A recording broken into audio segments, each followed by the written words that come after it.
Berjumpa kembali pada pelajaran biologi. Mari belajar biologi video pembelajaran 4 bersama saya Ibu Catherine. Pada kali ini kita akan membahas mengenai bioproses pada sel. Ya, selamat bertemu anak-anakku kelas 11 MIA SMA Flatter Don Bosco Banjarmasin. Nah, pada video pembelajaran kali ini melanjutkan pada video pembelajaran sebelumnya, yaitu mengenai bioproses yang terjadi di dalam sel. Ya. Pada video sebelumnya, kita sempat membahas mengenai transport melalui membran sel. Ada dua, yaitu transport pasif, sudah kita bahas, dan sekarang kita akan menuju ke transport aktif. Apa itu transport aktif? Ya, transport aktif adalah gerakan ion dan molekul melawan suatu gradien konsentrasi dengan menggunakan energi untuk masuk ataupun untuk keluar sel melalui membran sel. Energi yang digunakan dalam transport aktif itu berupa ATP atau adenosin trifosfat. Nah, transport aktif berjalan dari larutan yang berkonsentrasi rendah ke larutan yang berkonsentrasi tinggi. Jadi akan melawan gradien konsentrasi.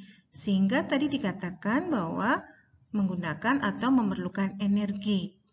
Nah, kondisi akhir dari transport aktif adalah tercapainya keseimbangan di dalam sel. Contoh peristiwa pada transport aktif itu apa?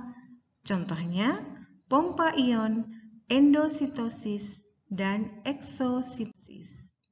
Nah, pompa ion dilakukan oleh membran sel untuk mempertahankan konsentrasi ion dengan cara memompa ion Na+ keluar sel dan memompa ion K+ ke dalam sel.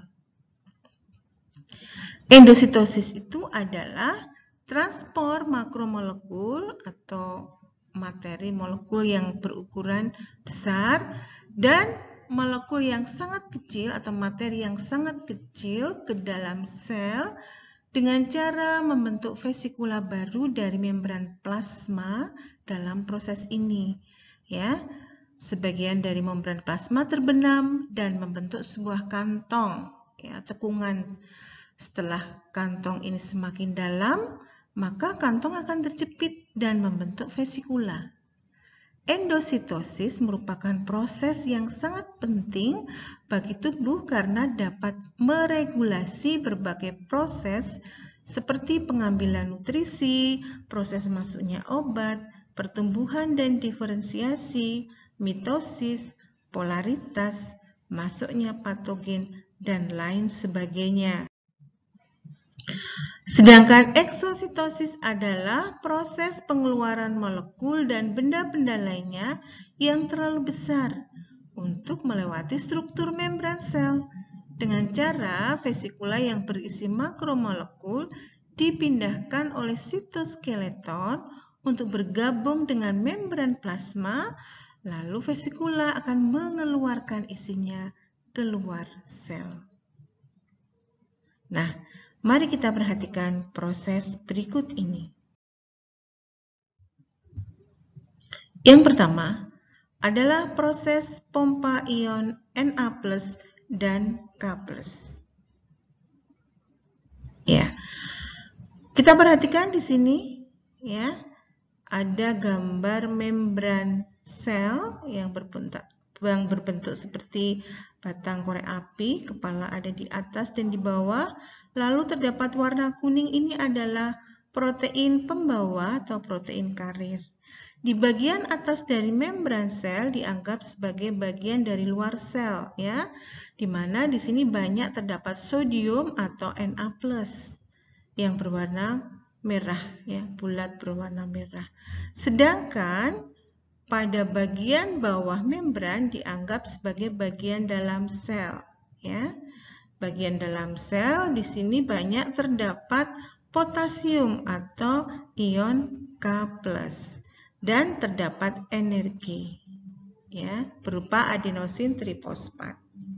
Ya, di sini bentuk dari protein pembawanya terbuka ke arah dalam sel. Ya, sehingga sodium atau Na+ akan masuk ke dalam protein pembawa. Ya, akan menempel dan berikatan di sisi ikatan pada protein pembawa. Jadi ada 3 ion masuk.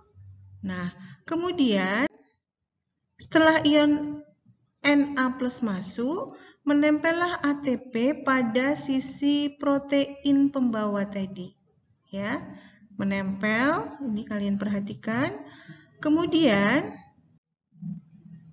nah, ATP yang menempel tadi akan terpisah, satu gugus fosfatnya tetap menempel, sedangkan bagian yang lain yang disebut ADP, adenosin difosfat, ya, karena tinggal 2, fosfatnya itu akan terlepas, ya.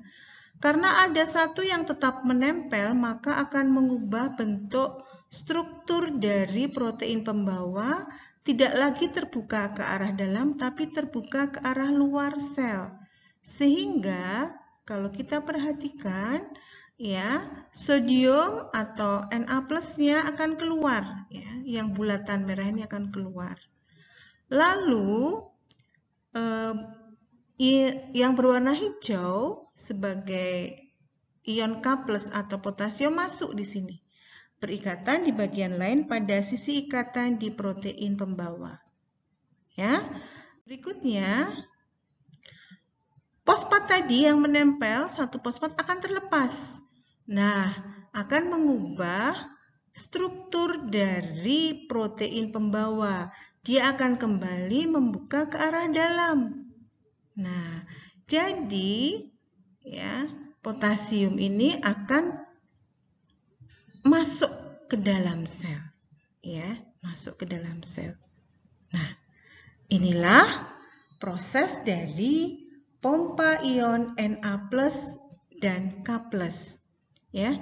Kalau ini dalam tubuh kita itu prosesnya sangat erat kaitannya dengan penghantaran listrik atau lebih tepatnya pada penghantaran rangsang, ya, pada sel saraf.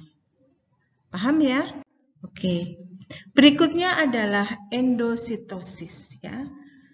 Nah, endositosis tadi dikatakan bahwa suatu transport makromolekul, molekul yang berukuran besar atau materi yang sangat kecil ke dalam sel, ya. Dengan cara dia akan membentuk vesikula. Nah, ini kita lihat ada yang besar ini dianggap sebagai makromolekul. Dia akan masuk ke dalam sel. Ya, caranya bagaimana? Dengan melalui membran plasma. Caranya, nah, jadi ketika makromolekul itu mendekati membran plasma, maka ya akan terbentuk suatu vesikula dari membran plasma tersebut. Ya, kita lihat ada cekungan itu lama-kelamaan nanti akan membentuk vesikula, ya, akan terus terbenam, membentuk sebuah kantung.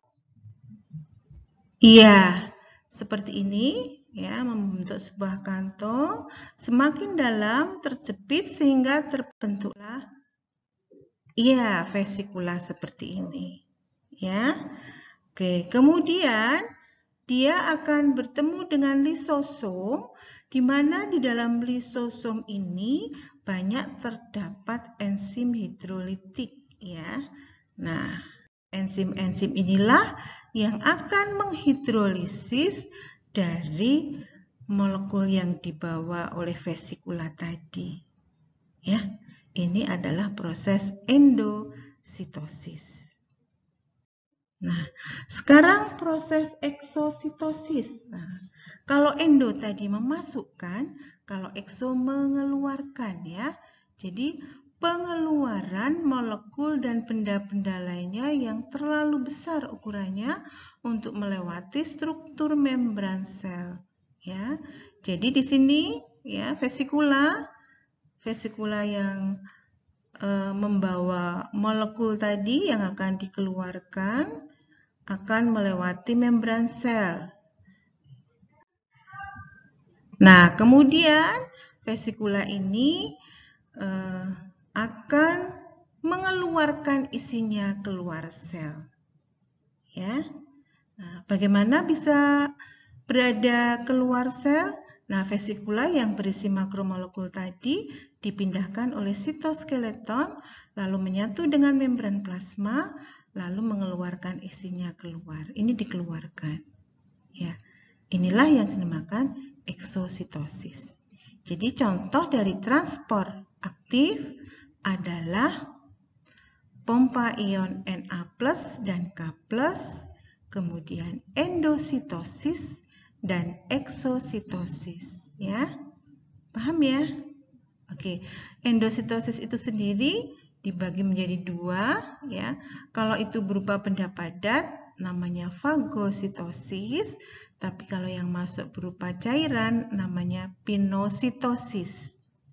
Demikian anak-anakku untuk materi bioproses transport melalui membran dan juga termasuk mengenai transport pasif dan transport aktif, ya. Jadi saya rasa cukup dulu untuk pertemuan kali ini. Sampai jumpa di video pembelajaran berikutnya. Ya, tetap sehat, tetap semangat. Salam sehat, terima kasih, dan Tuhan selalu memberkati kita semua.